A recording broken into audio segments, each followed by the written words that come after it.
Hey there. It's a rainy afternoon here in Walla Walla, Washington, but I'm still having fun out in the driveway here. It was a little nicer earlier, and I'm working on the radial drill press, so I tossed the tarp on it, and I'm still working on it. But once you come under the tarp here, and I want to have a look at the electrical switch on this thing, okay? Here, I'll get you over there. There we go. Got to lower down a little bit. Don't jiggle too much. I think that'll be good. Let's get in here. It's nice and dry in here. It's warm. You know, it's wet but warm. Hey, that's pretty good. I think you can see where I'm going here. I'm pulling this electrical switch off. This is the forward. Let me get that over here. This is the forward reverse neutral. So I'm gonna take that off and see how that looks. I'm starting to get a little bit busy on the electrical. I'll dig the goo out of those socket head cap screws. I hope you're all doing good this week. I am making progress on my extension for the shop. I'm gathering materials up, and I'm truly into recycling. And I'm going to use a lot of reclaimed lumber and things like that, and it'll still look good. I'll make it look real good, but it's not going to take too much. The one thing I want to buy new is concrete. I don't like old concrete. So that's going to be, you know, one of the costly things is having the truck come and pour some concrete. I'll do the forms and all that stuff. That's going to be real simple. There's just not too much to the extension that I got to do on this garage, because the garage is just so simple. And when they built it, they used the minimal materials. So whenever I have to do anything to that structure, I start doing things to kind of strengthen it. So I think I can get that working pretty good. Well, what does that switch look like? I would expect it to be a really good quality switch and very simple. Oh, yeah. Yeah, see, I like these kinds of things. Look, there's just not much to go wrong with that switch. Yeah. Yeah, that's really nice. Yeah, and it's in good shape. You know, the contacts aren't burnt or anything like that. I'll spray it with some of this stuff. But I just don't think anything's wrong with this. And that's good. Oh, how's it looking there? Kind of a hole in the bottom there. I guess that would be for oil to drain out or coolant or something. Yeah, that's going to be fine. Okay, I'm just going to lay that there and I'll get those screws clean. I've been, let me get this loose here. If I can get you off that tripod easy.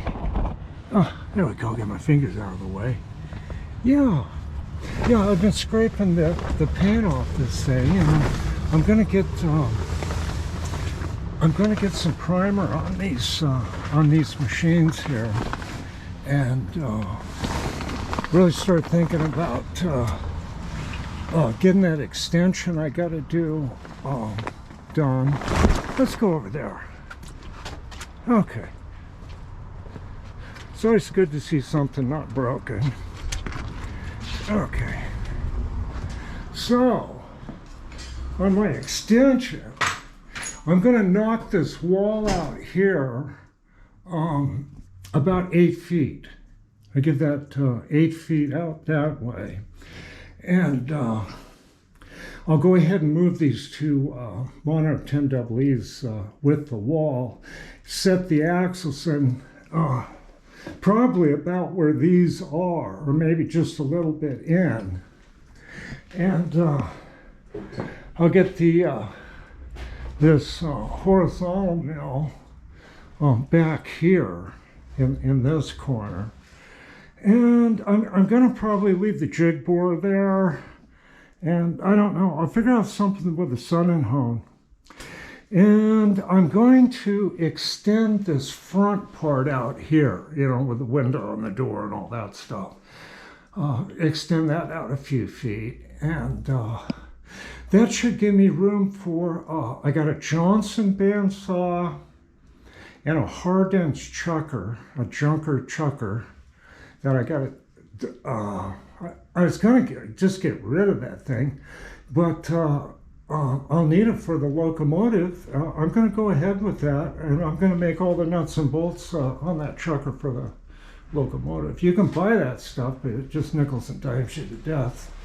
But so this wall goes out, and this wall goes out. And the radial drill press is going to sit here where the mill is, kind of. And what I'm going to do, I want it, the head, it'll be facing towards maybe like this wall, you know. And then I'll be able to swing the head over and drill something on the floor. I can bring something in and drill heavy things that are too big to put on the table. And that's kind of a handy thing to do. If I had a bigger, you know, building, then you can arrange it so you can drive like vehicles in, and you can drill holes in truck frames and stuff like that. But I don't need to be doing all that kind of stuff, I don't think. But I got plenty to do in here, and things to restore. And I'm just going to keep going at it. I don't know how to do anything different. It is a lot of fun working on this stuff. It's just great. I got a little bit of tool grinding to do, and I think I might video it just to so people can see videos of just a tool and cutter grinder working. Because it's kind of a machine that if you just use it for a lot of things, then the most difficult things that you would use the machine for become quite a bit easier.